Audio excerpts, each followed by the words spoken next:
Hello students, जैसा कि आप लोगों को थंबनेल से ही क्लियर हो गया होगा कि आज की मेरी क्लास कक्षा 9 के लिए है। कक्षा 9 करड़ी, जो कि नया टॉपिक लास्ट ईयर जुड़ा था और करड़ी पिछले कुछ वर्ष पहले भी था। करड़ी ने हमेशा स्टूडेंट्स को परेशान किया है, परंतु आज मैं करड़ी को इतनी आसान तरीके से, इतनी इफ़ेक्टिव तरीके से बताऊंगा कि किसी भी स्टूडेंट के लिए करड़ी कठिन चैप्टर नहीं रह जाएगा। और इसके लिए आपको मेरा वीडियो पूरा देखना होगा बिना स्किप किए हुए। तो चलिए चलते हैं अपनी क्लास की तरफ। जैसा कि आप लोग जानते हैं, करड़ी यानी कि शर्ट्स का मतलब करड़ी ये होती है कि जैसे किसी भी डिजिट्स को अंडर रूट के अंदर लगाया जाता है। अंडर रूट के साथ, जैसे ये आपने देखा कि ये डिजिट हमारी अंडर रूट के अंदर लिख दी गई, ठीक है। या फिर ये 3 करड़ी 8 लिख दिया गया, या फिर 9 करड़ी 15 लिख दिया गया, या फिर 25 करड़ी 30 लिख दिया गया। तो ये सारी जो निशान, ये सारे निशान लगा के जो डिजिट्स लिखी जाती हैं, ये सारी डिजिट हमारी करड़ी कही जाती हैं। तो इन्हीं करड़ियों पे भिन्न भिन्न प्रकार के ऑपरेशन किए जाते हैं। ऑपरेशन का मतलब करड़ियों को जोड़ना, करड़ियों को घटाना, उनका गुणा और उनका भाग। तो आज के इस वीडियो लेक्चर में मैं आपको करड़ी क्या होती है वो बताऊंगा, और साथ ही साथ करड़ी का जोड़ क्या होता है वो बताऊंगा, और फिर करड़ी का गुणा क्या होता है वो बताऊंगा। तो सबसे पहले आप करड़ी के बेसिक रूल्स को समझ लीजिए कि करड़ी का बेसिक रूल होता क्या है और इसे हम लोग किस प्रकार से आगे सॉल्व करते हैं। सबसे पहले देखते हैं बेसिक रूल क्या है। तो बेसिक रूल के अंतर्गत सबसे पहले हम लोगों को देखना होगा कि करड़ी की जो होती है ये किस मूलभूत संरचना पे आधारित होती है। करड़ी का मतलब हुआ कि घातों को उनकी कंप्लीट ना रहने देना, मतलब घात करड़ी में किसी भी डिजिट की घात जो होती है वो पूरी नहीं होती है।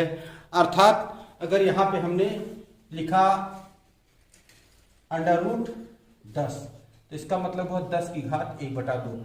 नॉर्मली आप देखते हो किसी भी डिजिट पे घात 1 लगी होती है, परंतु यदि करड़ी का निशान लगा दिया जाए तो घात 1/2 हो जाती है। या फिर यहाँ पे लिख दिया गया 3 करड़ी 10, तो इसका मतलब हुआ 10 की घात 1/3। या फिर 4 करड़ी 5, अर्थात 5 की घात 1/4। आई बात समझ में? करड़ी लगने से किसी भी डिजिट की घात पूरी नहीं रह जाती है, वो घात अधूरी हो जाती है, जैसे कि यहाँ आप देख रहे हैं। तो इसी पे आधारित हमारा बेसिक रूल है कि वो करड़ियों की घातांकों को किस प्रकार से लिखा जाता है। चलिए देखते हैं। तो सबसे पहले लेते हैं n करड़ी a, तो अर्थात a की पावर a 1/n, ये अर्थात इस जगह पे जो डिजिट लिखी होगी वो अब 1/n लगा के उस पूरी संख्या की जो करड़ी के अंदर लिखी होगी उस संख्या की घातांक बन जाएगी। क्लियर? जैसे यहाँ भी क्लियर आपने किया होगा, इस नियम से भी यहाँ क्लियर हो जाएगा। और फिर दूसरा क्या है, n करड़ी a की पावर n, अर्थात n की पावर 1/n और इंटू पूरे की पावर n।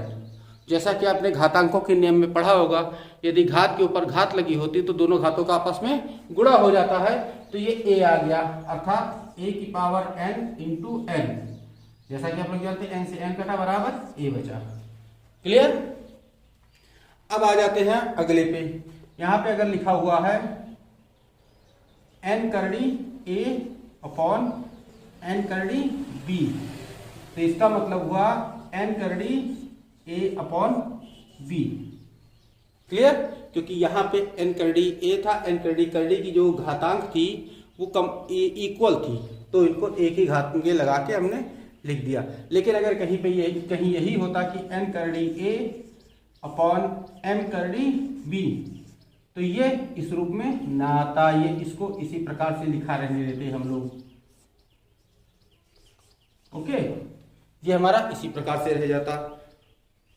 अब आ जाते हैं हम करड़ी पे करड़ी, जैसे कि m करड़ी इंटू n करड़ी a, इस प्रकार से कहीं लिखा मिल रहा है। तो इसका मतलब यह हुआ कि इन दोनों जो करड़ी की अधूरी घातांक हैं इनका आपस में गुणा कर दिया जाएगा, यानी कि mn करड़ी a, यानी कि अगर यहाँ पे लिख गया हमारा 3 करड़ी 5 करड़ी 7। तो इसका मतलब हुआ 3 गुणे 5 करड़ी 7, अर्थात यहाँ पे हमारा हो जाएगा 15 करड़ी 7। समझ में आई बात? चलिए नोट कीजिए, फिर आगे आपको इसके आगे कुछ और रूल्स बताते हैं। जैसे यहाँ देखिए n करड़ी a की पावर p, अर्थात a की पावर p अपॉन n, ठीक। या फिर ये हमारा हो गया, इसके डिजिट की सहायता समझने की कोशिश करते हैं कि 5 करड़ी 3 की घात 2, ये इस प्रकार से लिखा है। तो इसका मतलब ये हुआ 3 की घात 2/5। आई बात समझ में? इसी तरह यहाँ देखते हैं, ये m करड़ी n करड़ी a की पावर p, अर्थात mn इंटू a की पावर p, या फिर a की पावर p बटा mn। इसको एक डिजिट की सहायता समझते हैं। 2 करड़ी 5 करड़ी 7 की पावर 2, ये हमने कर दिया। तो इसका मतलब हुआ कि 2 गुणे 5 करड़ी 7 की पावर 2, अर्थात 7 गुणे 7। तो ये हमारा हो गया 10 करड़ी 49, या फिर 49 की घात 1/10। अगर इसको में से रहने देते तो ये जाता 10 करड़ी 7 की घात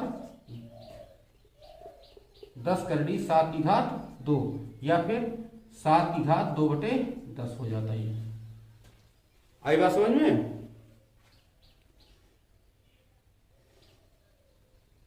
चलिए नोट कीजिए। तो स्टूडेंट्स, ये थे हम लोगों के लिए कुछ करड़ी के बेसिक नियम। अब हम लोग करड़ियों का प्रयोग सीखते हैं कि करड़ी पर आधारित सवाल किस प्रकार। तो सबसे पहले हम लोग ये देखते हैं कि शुद्ध करड़ी क्या है, शुद्ध करड़ी रूप क्या है। उसके बाद देखेंगे मिश्र करड़ी रूप क्या है, फिर उसके बाद आ जाएंगे करड़ियों के योग और अंतर पे। तो सबसे पहले देखते हैं, चलिए, शुद्ध करड़ी रूप क्या है। तो सबसे पहले पूर्ण करड़ी रूप या शुद्ध करड़ी रूप, इसको हम लोग पूर्ण करड़ी रूप को ही शुद्ध करड़ी रूप कहते हैं, शुद्ध करड़ी रूप को ही पूर्ण करड़ी रूप कहते हैं। तो इसके अंतर्गत हमें क्या करना रहता है, इसके अंतर्गत जैसे हमने दे दिया 2/3 √6, इसको हमें पूर्ण करड़ी रूप में लिखना है। तो पूर्ण करड़ी रूप में लिखना है, तो अर्थात ये जो डिजिट हमारी बाहर निकली हुई है, ये इसको पूर्ण करड़ी नहीं बनने दे रही है। तो इसे, इस डिजिट को हमें करड़ी के अंदर लेके चले जाना है। जब ये अंदर चली जाएगी तो वही हमारा पूर्ण करड़ी रूप बनेगा। ओके, चलिए देखते हैं कैसे होता है। यहाँ पे जैसा कि आप जानते हैं कि 2 घात होती है। अभी इसके पहले स्लाइड में आपको बताया था कि अगर ऐसे लगा रहे तो 1/2 घात लगाई जाती है। तो 1/2 घात लगाने का मतलब यहाँ पे हमारा 2 लिखा रहता है। तो 2 लिखा रहने का मतलब इसको अंडर रूट लगाया और 2/3 की घात, यहाँ कितनी थी, 2 घात थी ना, तो 2 घात हमने लगा दी और गुणे 6 कर दिया। तो ये हमारा किस प्रकार से हो गया, 2 दूनी 4/9 गुणे 6, अर्थात 6 चौको 24/9। ये हमारा शुद्ध करड़ी रूप हो गया। पूर्ण करड़ी रूप अर्थात ये डिजिट हमारे अंदर चली आई। जब इसको सॉल्व करेंगे तो फिर ये डिजिट अपने आप बाहर भी जा सकती है। तो ये हमारा शुद्ध करड़ी रूप हो गया। अगला देखते हैं हम लोग क्या है। दूसरा क्वेश्चन है हमारे पास 3 करड़ी 2, अर्थात जैसे हमने यहाँ बताया था 2 लगा था, यहाँ हमारे पास 3 हमें मिल रहा है और इस 3 को हमें शुद्ध करड़ी रूप के लिए अंदर ले जाना है। तो ये हमारा हो जाएगा 3 करड़ी 3 की घात 3, क्योंकि यहाँ 3 ही घात को थी इसीलिए 3 घात लगाया गुणे 2, अर्थात 3 की घात 3 का मतलब क्या हुआ, 3 गुणे 3 गुणे 3 गुणे 2, मतलब 3 त्रिका 9 और 3 दूनी 6, 9 गुणे 6 और 9 छक 54, 3 करड़ी, इसका मान आ गया 3 करड़ी 54। आई बात समझ में? चलिए एक और एग्जांपल देखते हैं। m³ 6 करड़ी n स्क्वायर, ये कुछ इस प्रकार से सवाल दिया गया है।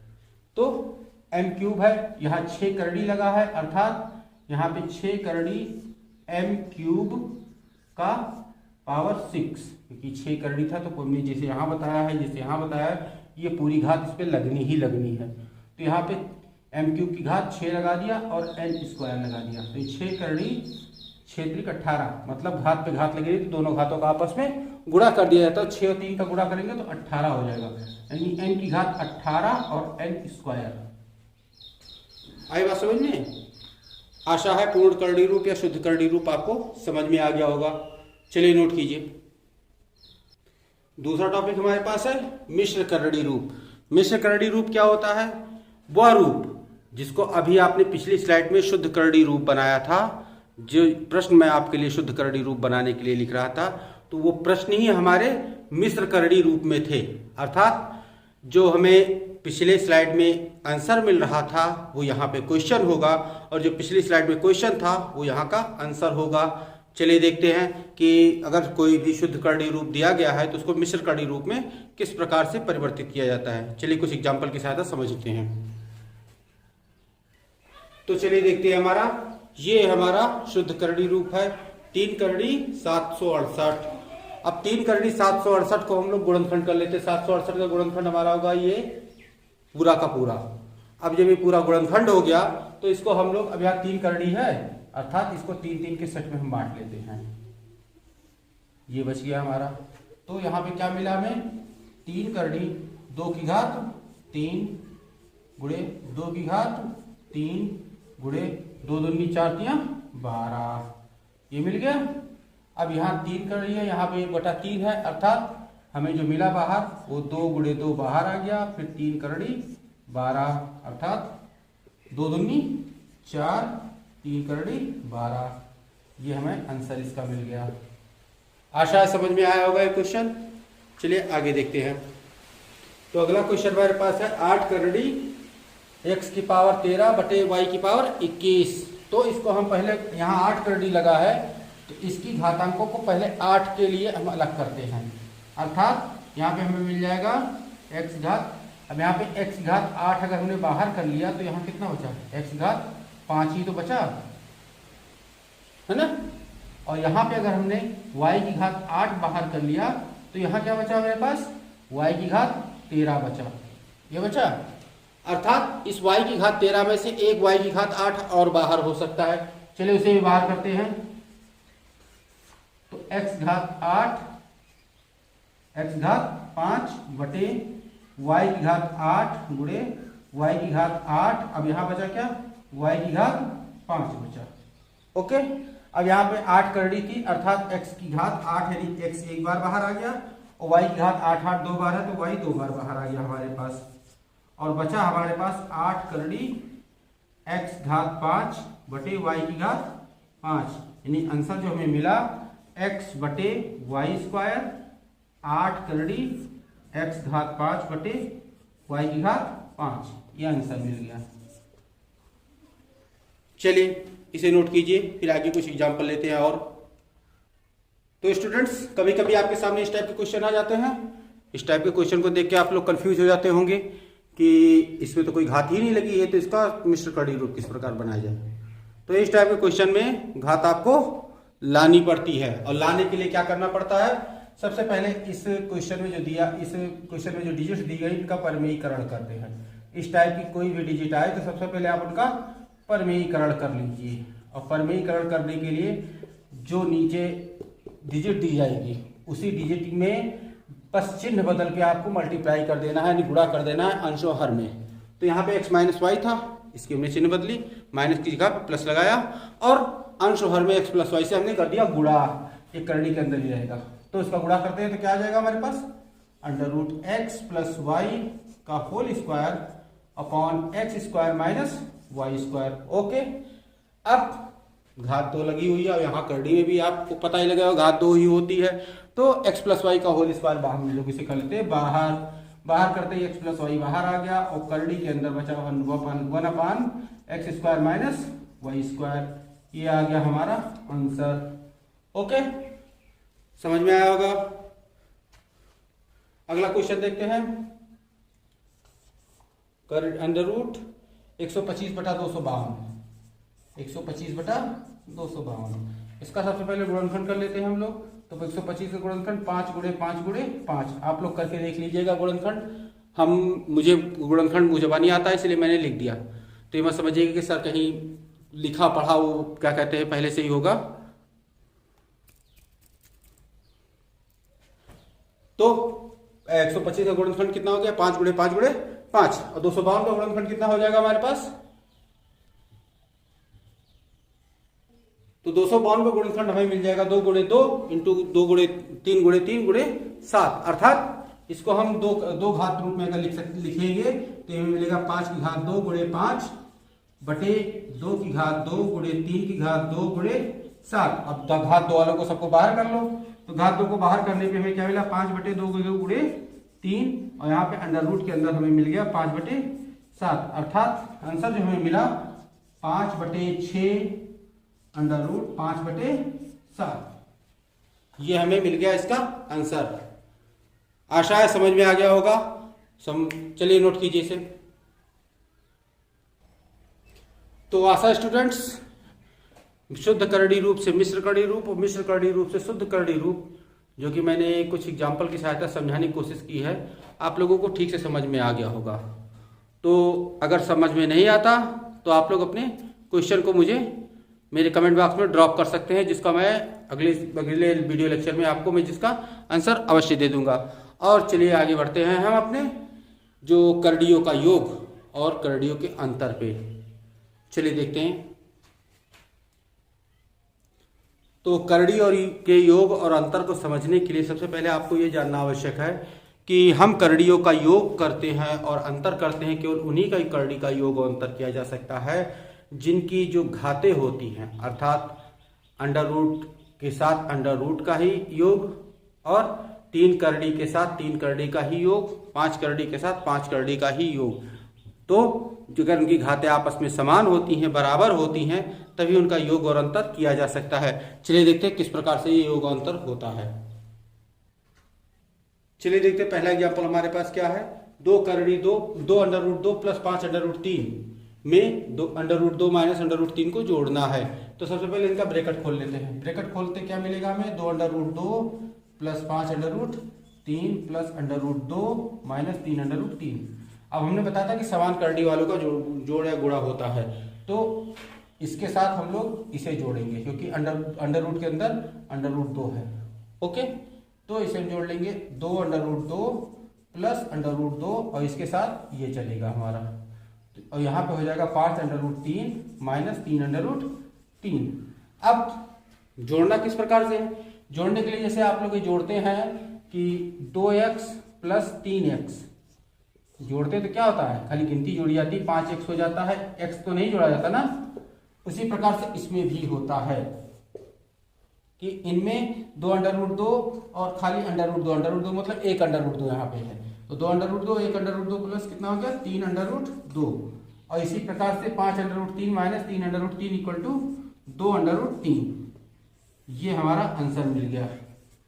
का आप ये ध्यान रखिए कि एक समान जैसे अंडर रूट 2 के साथ अंडर रूट 2 को ही जोड़ा, अंडर रूट 2 के साथ अंडर रूट 3 नहीं जोड़ सकते थे हम लोग, या अंडर रूट 3 के साथ अंडर रूट 4 नहीं जोड़ सकते थे। क्यों? क्योंकि दोनों डिफरेंट हैं, अलग अलग हैं। जैसे जिस प्रकार से बीजगणित में होता है कि 2x के साथ हम लोग 3x को जोड़ सकते हैं, लेकिन 2x के साथ हम लोग 3y नहीं जोड़ सकते क्योंकि अलग अलग होता है। उसी प्रकार से यहाँ भी वही चीज होती है कि ये हमारा अलग अलग होता है, इसलिए इनको हम एक साथ कभी नहीं जोड़ सकते। कभी ये गलती मत कीजिएगा, ध्यान से देखिए कि ये अंडर रूट के अंदर जो डिजिट्स हमारी लिखी गई है, गिनतियाँ लिखी गई है, अगर वो समान हैं और अंडर रूट के साथ उनकी घातांकें भी समान है, तभी वो जोड़ा जाएगा। चलिए अगली स्लाइड में कुछ और तरीके से समझने की कोशिश करते हैं, इसे नोट कीजिए। चलिए देखिए इसे जोड़िए, क्या उत्तर आता है। बहुत सारे लोग इसे जोड़ेंगे, 5 और 4 9, क्योंकि हमने क्या बताया था पिछली स्लाइड में, अंदर गिनतियां बराबर है, तो आप लोग उसी मेथड को, रूल को फॉलो करके 5 4 9 जोड़ के लिख देंगे। लेकिन यहाँ गलत हो जाएगा क्वेश्चन, क्योंकि यहाँ पे अंडर रूट था, इसके साथ घातांक हमें 2 मिल रही थी, और यहाँ पे 3 करड़ी है, यानी घातांक भी चेंज हो गई हमारी। तो ऐसी परिस्थिति में इसको जोड़ा नहीं जा सकता, ये ऐसे का ऐसा ही रहेगा। हाँ, अगर यहाँ पे हमें भी 3 का और मिल जाता तब इसे हम जोड़ सकते थे, तो 5 4 9 3 करड़ी 3 हो जाता हमारा। आई बात समझ में? अगर दोनों में घातांक भी अलग अलग मिल रही है तो भी उस क्वेश्चन में करड़ी के जोड़ में जोड़ा नहीं जा सकता है। यानी करड़ी के अंदर की गिनती अगर समान मिल रही है और बाहर लिखे हुए घातांक अगर समान मिल रहे तभी करड़ियों को जोड़ा जा सकता है, तभी करड़ियों को घटाया जा सकता है। ओके, चलिए इसे देखिए आप, फिर कुछ एग्जाम्पल की सहायता से और समझने की कोशिश करते हैं। चलिए देखते हैं, कभी कभी आप लोगों के सामने इस प्रकार के क्वेश्चन आ जाते हैं। तो इस प्रकार क्वेश्चन को जोड़ने के लिए हमें करना क्या रहता है, यहाँ पे देखिए हमने क्या बताया, करड़ी 3 लिखा हुआ, लेकिन यहाँ √27 लिखा हुआ है, 1/√3 लिखा हुआ है। तो जोड़ा इसे भी जाएगा, लेकिन ये 3 के ही रूपक में है आगे ना, तो इनको एक जैसा पहले बनाया जाते हैं। तो पहले एक जैसा बनाने के लिए क्या करेंगे हम लोग, ये 7/√3 में कुछ कर नहीं कर सकते, इसको ऐसे ही रहने देते हैं। और यहाँ पे हम लोग कुछ कर सकते हैं, क्या कर सकते हैं, 9 × 3 कर सकते हैं, ठीक है। और यहाँ पे हम लोग इसका परमेयीकरण कर सकते हैं। परमेयीकरण करने के लिए √3 से अंश हर में हमने कर दिया गुणा। अब क्या हो सकता है, 7/√3 और ये 9 का हमने बाहर निकाल सकते हैं, 9 का वर्गमूल लेकर 3 आ जाएगा हमारा, और ये √3 हो गया। और यहाँ पे हो गया, गुणा करते हैं तो √3 ऊपर चला गया और नीचे आ गया हमारा कंप्लीट 3, ठीक। अब ये 7/√3 प्लस 6/√3 प्लस √3/3, अब ये दोनों ही जैसे हैं, पहले इनको जोड़ लेते हैं। 7 6 13/√3 और प्लस √3/3। अब इसका करते हैं गुणा तिरछा, इसके साथ इसका गुणा करते हैं, 13 दिया 39/√3 प्लस √3/3, ठीक। तो ये हो जाएगा 39 1 40/√3/3। आशा इस टाइप का क्वेश्चन आपको समझ में आ गया होगा। एक बार इसे आप देख लीजिए, 7/√3 प्लस 2/27 प्लस 1/√3, इसको हम पहले एक जैसा रूप में करते हैं। तो यहाँ पे 27 को हमने 9 × 3 में तोड़ लिया और 1/√3 में अंश हर में हमने √3 से गुणा करके उसका परमेयीकरण किया। तो परमेयीकरण करने के मतलब यहाँ आगे स्टेप में इसका 7/√3 को ऐसे रहने दिया, 9 का वर्गमूल निकाल के हम लोगों ने 3 बाहर कर दिया, और इसका गुणा जब हमने किया तो ऊपर √3 हो गया, नीचे √3 का गुणा पूरा 3 बन गया हमारा। अब यहाँ पे हो जाएगा हमारा 7/√3 और प्लस 2 दिया 6/√3 और प्लस √3/3, तो इसको जोड़ लेते हैं। 7 6 13/√3 प्लस √3/3। अब इस 3 का गुणा इसके साथ करेंगे तो 13 दिया 39/√3 प्लस √3/3। अब यहाँ पे देखिए समान हो गया, अब ऊपर जोड़ लेते हैं, 39 1 40/√3/3। समझ में आई बात। चलिए इसे आप नोट कीजिए, फिर अगली स्लाइड में कुछ और एग्जाम्पल लेते हैं। चलिए देखते हैं अगला एग्जाम्पल हमारे पास, 4 3 करड़ी 40, 4 3 करड़ी 320 और 3 3 करड़ी 625। अर्थात करड़ियों की घातांक आपस में समान है, लेकिन करड़ी के अंदर लिखी हुई डिजिट्स आपस में समान नहीं है। तो सबसे पहले इन डिजिट्स को आपस में समान करते हैं और ये किस प्रकार देखते हैं कैसे समान होती हैं। तो इन सबका हम लोगों ने गुणनखंड कर लिया। 40 का गुणनखंड 2 × 2 × 2 × 5 और 320 का गुणनखंड 2 × 2 × 2 × 2 × 2 × 2 × 5 और 625 का गुणनखंड ये ले लिया हमने 5 को 4 बार। अब यहाँ पे 3 करड़ी यानी घातांक 3 है, तो यानी हर डिजिट को उसमें 3 घात के रूप में हमें तैयार करना है। तो क्या हो जाएगा, 4 करड़ी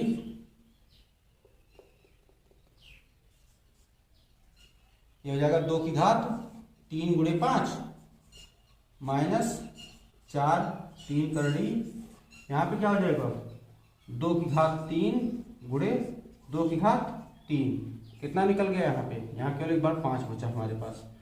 और इसी प्रकार से यहाँ पे भी 3 करड़ी 5 की घात 3 × 5, अर्थात अब यहाँ पे 3 3 घातें आपस में समान हो गई, तो इसको हम बाहर निकालते हैं तो हमारा 4 × 2 हो जाएगा, 3 करड़ी 5 माइनस 4 × 2 × 2, क्योंकि 2 2 बार बार आएगा, और 3 करड़ी 5 और फिर प्लस 3 × 5 और 3 करड़ी 5 हो गया हमारा।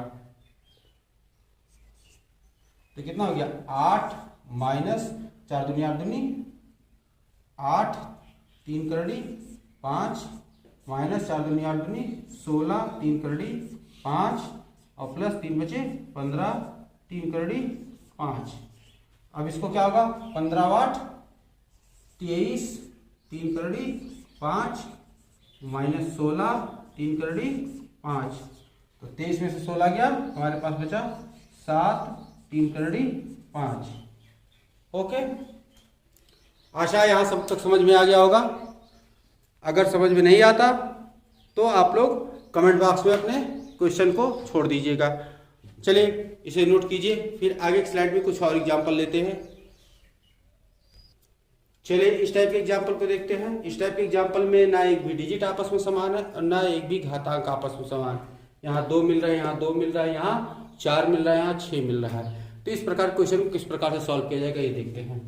इसको सॉल्व करने के लिए सबसे पहले इसका गुणनफल करते हैं। 27 का गुणनफल 9 गुणे 3, इसका करते हैं परमेयीकरण। ये हो गया हमारा परमेयीकरण। और इसको देखते हैं क्या होता है। ये हमारा होगा 1/9 1/4 करड़ी 3 की घात 2, क्योंकि 9 का मतलब 3 की घात 2 ही तो होता है, और प्लस 1/6 करड़ी 3 की घात 3। ओके, अब ये 9 का वर्गमूल निकाला तो 3 बाहर आ गया, 3√3 माइनस 9√3 बटा इसका गुणा हो गया हमारे पास 3। और यहाँ पे क्या हो जाएगा, 2 दूनी 4, अर्थात ये हमारा 1/√3 बन गया यहाँ पे, क्योंकि यहाँ पे 2 दूनी 4, 2 लिखा ही नहीं जाता और यहाँ 2 से भाग देने पे 4 बन गया। ये किस प्रकार से बन गया, यहाँ पे एक बार छोटा सा एग्जाम्पल आप देख लीजिए। ये 4 घड़ी 3 की घात 2 बराबर 3 की घात 2 पूरी की घात 1/4, ये हमने बताया रखा था। और उसी प्रकार से यहाँ पे जगह 3 घड़ी 2/4, 2 कम 2 दूनी 4, यानी कि 3 की घात 1/2, अर्थात ये हमारा √3 बन जाएगा। ये देखिए यहाँ पे 4 करड़ी 3 की घात 2 बराबर 3 की घात 2 की घात 1/4, और 1/4 2 का और 1/4 का गुणा किया 2/4 हुआ, 2/4 को काटा तो 1/2 आया, और 1/2 का फिर अंडर रूट में लिख दिया तो √3 हो गया। तो वही चीज यहाँ पे की गई है। ओके, और उसी प्रकार से यहाँ भी हो जाएगा हमारा 1/3 दूनी 6, ये भी √3 हो गया। अब ये 3 कम 3 3 त्रिका 9, तो 3√3 माइनस 3√3 माइनस 1/√3 प्लस 1/√3। अब ये हमारा इससे कट गया और ये हमारा इससे कट गया, यानी कि आंसर में मिल गया हमें 0। ये हमारा आंसर आ गया। ओके, चलिए नोट कीजिए। चलिए एक और एग्जाम्पल देखते हैं। ये हमारा है √24 प्लस √54 माइनस √96। तो अब यहाँ पे हमने कर लिया 4 छंग 24, क्योंकि 4 का वर्गमूल लिया जा सकता था, और यहाँ पे 9 छक 54, क्योंकि 9 का वर्गमूल लिया जा सकता था, और यहाँ पे 16 छक्का 96, 16 का वर्गमूल लिया जा सकता था। तो 4 का वर्गमूल हमने लिया तो 2 आया, 9 का लिया तो 3 आया, और 16 का लिया तो 4 आया। अब यहाँ पे देखिए ये √6 √6 तीनों आपस में है बराबर, तो बराबर होने के कारण ये हम जोड़ देंगे 2 और 3 5 √6, और ये माइनस 4 √6 घटा देंगे, 5 में से 4 गया और ये खाली हमें √6 मिल गया। आज की क्लास यहीं पर खत्म की जाती है। आशा है आपको करड़ी का विभिन्न रूप, अर्थात करड़ी के मिश्र रूप, करड़ी का शुद्ध रूप, करड़ियों के संबंधित कुछ सूत्र और करड़ियों का योग, करड़ियों का अंतर, ये चैप्टर, ये टॉपिक्स आपको बहुत ही क्लियरली समझ में आ गए होंगे। अगर किसी भी स्टूडेंट्स को इन टॉपिक्स में कोई भी दिक्कत है, कोई भी परेशानी का वो सामना करता है, तो अपनी परेशानी को, अपनी दिक्कत को मेरे नीचे कमेंट बॉक्स में अपनी क्वेरी के रूप में डाल देगा, और फिर मैं अगले जब वीडियो लेक्चर में आऊँगा जिसमें मैं करड़ियों का गुणनफल और करड़ियों का भागफल और ये सिखाऊंगा, और साथ ही साथ करड़ियों का परमीकरण सिखाऊंगा। तो उस वीडियो लेक्चर को शुरू करने के पहले मैं स्टूडेंट की जो क्वेरी होगी उसे पहले मैं सॉल्व कर दूंगा। तो अगर आपको मेरा वीडियो पसंद आया हो तो लाइक कीजिए और अपने दोस्तों के साथ शेयर करते रहिए, जिससे कि आपके जो दोस्त हैं उनको भी इस वीडियो लेक्चर का लाभ मिल सके। और साथ ही साथ मैं उन लोगों से, उन स्टूडेंट्स से कहना चाहूँगा कि जो मेरे वीडियो को पहली बार देख रहे हैं, जो मेरा वीडियो लेक्चर पहली बार देख रहे हैं, तो मेरे चैनल को सब्सक्राइब कर लें और जाके बेल नोटिफिकेशन में जाके ऑल नोटिफिकेशन का बटन सेलेक्ट कर लें, जिससे कि मेरा वीडियो अपलोड होते ही सबसे पहले आपको इन्फॉर्मेशन मिल सके। आशा है आज की क्लास में आप लोगों को बहुत मज़ा आया होगा और इन्जॉय किया होगा आपने। तो till then stay tuned with our channel, keep watching, keep learning, take care, thank you and bye.